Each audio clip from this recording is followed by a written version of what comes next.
রাত বাজে 1:30। বাইরে ঝড় বৃষ্টি হচ্ছে। এর মধ্যে বাবা মায়ের রুম থেকে নিজের রুমে আসে আরু। নিজের বিছানায় অচেনা ছেলেকে দেখে আরু বলে, এই যে কে আপনি আর আমার রুমে এত রাতে কি করছেন? এই কে আপনি? কথাগুলো বলে চোখ বটবট করে তাকাই আরু। তার বিছানায় একটা ছেলে শুয়ে আছে উবুর হয়ে। মুখটা ভালো করে বোঝা যাচ্ছে না কে এই ছেলে। আরু ভয়ে ভয়ে আরেকটু সামনে গিয়ে মুখ দেখার চেষ্টা করে। তার ভয়ে হাত পা কাঁপছে। বাবা মা আজ বাসায় নেই। সে একা আজ বাসায়। তার মধ্যে বাসায় তার রুমে অচেনা এক ছেলে শুয়ে আছে। এটা দেখে তার ভয়ে মাথা ঘুরছে। আরু ছেলেটার মুখ দেখতে না পেয়ে হতাশ হয়ে আবার আগের জায়গায় দাঁড়ায়। এর মধ্যে কারেন্ট চলে যায়। আনিশা একদম ভয়ে কুঁকড়ে যায়। বাইরে ঝড় বৃষ্টি হচ্ছে। এর মধ্যে কারেন্ট নাই। বাসায় অচেনা এক ছেলে। সব মিলিয়ে অবস্থা খারাপ। আরু মনে মনে আল্লাহকে স্মরণ করছে। সে বুঝতে পারে না এই ছেলে বাসায় আসলো কিভাবে। সে তো তার বাবা মায়ের রুমে ছিল। বাসায় কেউ নেই যে দরজা খুলে দিবে আর এই ছেলে ঢুকবে বাসায়। তার মনে আছে সে দরজা ভেতর থেকে লাগিয়ে ঘুমিয়ে, তাহলে বাসায় আসলো কিভাবে? আর যদি ও চোর হয় তাহলে তো চুরি করে পালানোর কথা। না পালিয়ে আমার ঘরে ঘুমাচ্ছে কেন? চোরটা মনে হয় অসুস্থ, তাই হয়তো চুরি করতে এসে ঘুমিয়ে গেছে। কথাগুলো মনে মনে ভাবে আরু। এর মধ্যে আরুর ফোন বেজে ওঠে। আরু ফোনটা হাতে নিয়ে দেখে তার বড় চাচা ফোন দিয়েছে। আরু ফোন রিসিভ করতেই ওপাশ থেকে তার চাচা বলে উঠে, আরু মা বাসায় কি আব্রাহাম পৌঁছেছে? বড় চাচার কথা শুনে আরুর বুকের ভেতর অস্থিরতা অনুভব করে। এতক্ষণ যাকে চোর ভাবছিল সে আসলে আব্রাহাম ভাই ছিল। আরু নিজেকে সামলে বলে, আমি জানি না বড় আব্বু। আমি ঘুমিয়েছিলাম।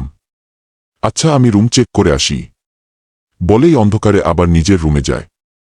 ফোনের ফ্ল্যাশ অন করে আস্তে আস্তে বিছানার দিকে এগিয়ে যাচ্ছে। মনে মনে বলে, মুখের উপর আলো লাগাই আব্রাহাম চোখ খুলে তাকাই। সামনে এক অপরিচিত মেয়েকে দেখে ভ্রু কুঁচকে তাকিয়ে আছে। এদিকে আরও তো ভয় শেষ। আব্রাহাম চোখ বন্ধ করে গম্ভীর গলায় বলে, হেই স্টুপিড, চোখে কেন আলো মারছ? পাগল নাকি? আর কে তুমি? আরু ফোনটা অন্যদিকে সরিয়ে এক দৌড়ে রুম থেকে বের হয়ে যায়। বুক কাঁপছে তার। এতদিন পর আব্রাহামকে দেখে তার ভয় আর লজ্জা দুটোই হচ্ছে। এদিকে আরুর দৌড় মারা অন্ধকারে সে অনুভব করে। চোখ বন্ধ করেই বলে, এর যন্ত্রণা শেষ হবে না। প্রায় 9 বছর পর আব্রাহামকে দেখছে সে। সেই ছোট্টবেলায় আব্রাহামকে দেখেছে সে। তারপর আর দেখেনি। কিন্তু হঠাৎ করে কেন বাংলাদেশে আব্রাহাম ভাই? এটা ভাবতে ভাবতে তার ফোন বেজে ওঠে। আরু বলে, আব্রাহাম ভাই এসেছে বাসায়। ওপাশ থেকে কিছু বলে ফোন কেটে দেয়। আরু হাতের নখ কামড়াতে কামড়াতে ভাবে, এই এখন আমার কি হবে? ছোটবেলায় তো আব্রাহাম ভাই 19-20 হলেই আমাকে থাপ্পড় দিত। এখনো কি আমাকে মারবে নাকি? আমি ভাই আব্রাহাম ভাইয়ের সামনে যাব না। এর মধ্যে কারেন্ট চলে আসে। আরু নিজের জন্য কফি বানাতে রান্না ঘরে যায়। পেছন থেকে গম্ভীর গলায় আব্রাহাম বলে উঠে, আমার জন্য একটা black coffee without sugar. Aru চমকে উঠে।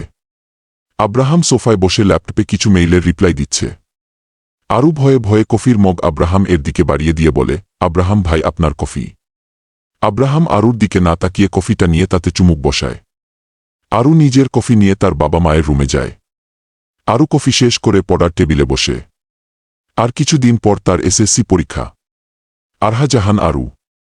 বাবা মায়ের ছোট মেয়ে। আরুর একটা ভাই আছে। আরিফ, সে এবার অনার্স 3rd ইয়ারে পড়ে। আব্রাহাম খান বাবা মায়ের বড় ছেলে। সে পড়াশোনা শেষ করে বাবার বিজনেস দেখাশোনা করছে। আর আসিয়া রহমান আহি আব্রাহাম এর ছোট বোন। সে এবার আরুর সাথে এসএসসি পরীক্ষা দিবে। আব্রাহাম এর বাবা মা আর আহি তাদের সাথে থাকে। শুধু আব্রাহাম এতদিন লন্ডনে ছিল পড়াশোনার জন্য। আহি তার মায়ের সাথে নানু বাসায় গেছে। আব্রাহাম এর বাবা বিজনেস এর কাজে শহরের বাইরে আছেন। আজ আরুর বাবা মা আরুর নানু বাসায় গেছে। আরুর নানু অসুস্থ। আরিফ সে গেছে ভার্সিটি থেকে ট্যুরে। বাসায় আরু একাই ছিল। আরুর আর ঘুম হবে না। 2, 4, 5 বাজে। সে এবার উঠে পড়ার টেবিলে বসে। পড়ার অনেক চাপ এখন। এদিকে পড়তে বসে পড়াই মন না দিয়ে মন তো অন্যদিকে তার। সে তো এটা ভেবে অস্থির হয়ে যাচ্ছে। এতদিন পরে আব্রাহাম ভাই কেন বাসায় আসলো? সে কি তাহলে এবার থেকে তার উপর অধিকার ফলাবে? আচ্ছা, আব্রাহাম ভাই এর কি মনে আছে তাদের বিয়ের কথা? বিয়ের কথা মনে হতেই সে চমকে উঠে। বিয়ে? হ্যাঁ বিয়ে। তার আর আব্রাহাম এর বিয়ে হয়েছে 10 বছর আগে। আচ্ছা, আমার যদি মনে থাকে তাহলে তো আব্রাহাম ভাইয়ের ও মনে আছে। এখন কি হবে আমার? ওমা কেন আমাকে একা রেখে গেলে? আরু এইসব ভাবতে ভাবতে টেবিলেই ঘুমিয়ে পড়ে। এর মধ্যে আব্রাহাম আসে এই রুমে। আরুকে বিছানায় না শুয়ে পড়ার টেবিলে দেখে বলে, এই স্টুপিড আর ভালো হবে না। আমাকে শান্তিতে থাকতে দিবে না। কথাটা বলে দীর্ঘশ্বাস ফেলে আরুকে কোলে তুলে বিছানায় শুয়ে দেয়। তারপর তার ফোন নিয়ে আবার ড্রয়িং রুমে আসে। বাকি কাজগুলো শেষ করতে শুরু করে। সকালে ঘুম থেকে উঠে আরু নিজেকে বিছানায় আবিষ্কার করে। আনিশা ভাবে, আরে আমি তো পড়ার টেবিলে ছিলাম, তাহলে বিছানা আসলাম কি করে?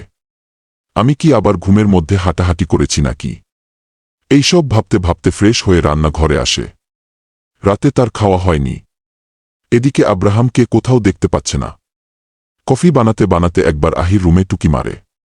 দেখে আহির বিছানায় শুয়ে আছে আব্রাহাম। আরু চুপচাপ দাঁড়িয়ে থাকা আব্রাহামকে পর্যবেক্ষণ করছে।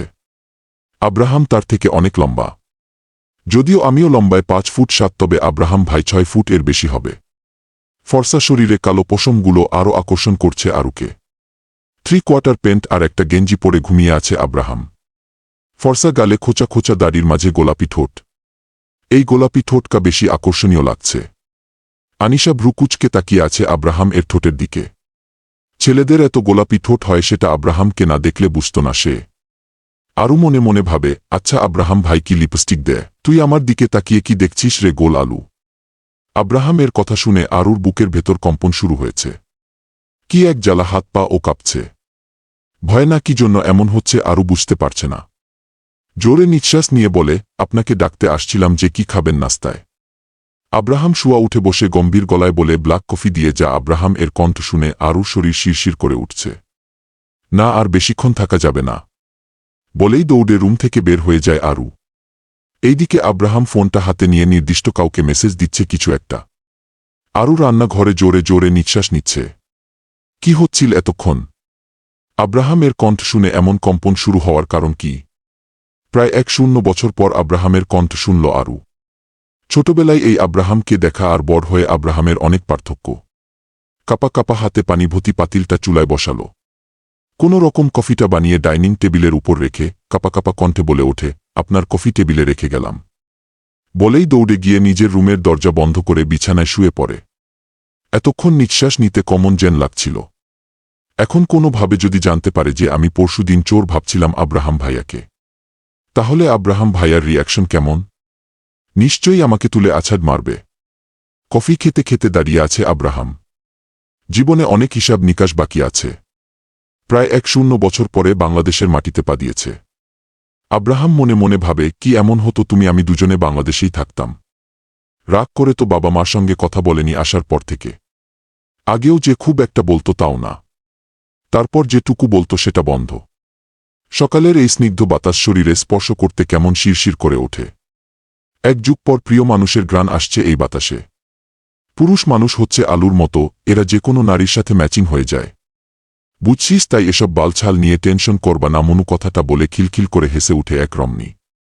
এদিকে ফোনের বিপরীতে থাকা মেয়েটিও হেসে উঠে। ভবিষ্যৎ সেটা তো অনেক আগে অন্ধকার হয়ে গেছে, বাকি ছিল চেহারা দিন দিন তেঁতুল গাছের পেতনি হয়ে যাচ্ছে। হতাশ হয়ে কথাটা বলে আরু। আরুর কথা শুনে অপর পাশ থেকে মিম বলে, আমি না হয় রিলেশন করি, রাত জেগে জেগে কথা বলি, কিন্তু তুই সিঙ্গেল হয়ে এই রকম রাত জাগিস কেন? আরু বলে, কোথায় লেখা আছে যে প্রেম করলেই রাত জেগে থাকতে হবে? অন্যের প্রেম দেখার জন্য ও রাত জেগে থাকতে হবে? মিম বলে, তোর আজাইরা বুদ্ধি শুধু। আরু বলে, আমাদের রূপ ও নাই, গুণ ও নাই, আছে শুধু ভণ্ডামি আর ত্যাডামি। মিম হাসছে আর বলছে, ঠিক বলেছিস। আরু বলে, আমার সাথে ঝামেলা করার চেষ্টা করবে না, আজ সকালে চায়ের মধ্যে একটা বিস্কুটকে ডুবিয়ে মেরে ফেলেছি। মিম হাসতে হাসতে গড়াগড়ি খাচ্ছে আর বলছে, আপনি গুরু, আমি শিষ্য, বুদ্ধি আমার কম, আপনি বুঝাইয়া দিলে বুঝতে সক্ষম। আরু বলে, ধ্বংসের শেষ প্রান্তে দাঁড়িয়ে হাসি মুখে বলবো, এখানেই শেষ নয়, বতস কেবল তো শুরু। বলে আবার হাসতে থাকে আরু। এই দিক থেকে আরুর কথাগুলো শুনে কেউ একজনের ঠোঁটের কোণে মুচকি হাসি দেখা যায়। স্কুলের জন্য রেডি হয়ে বের হতে হুট করে গায়ে ময়লা পানি এসে পড়ে উপর থেকে। রাগ দুঃখে কান্না এসে যায় আরুর। এত সুন্দর করে সেজেগুজে বের হয়েছে, এর মধ্যে কোথা থেকে কোনো হনুমানের বাচ্চা পানি ফেল ভাই।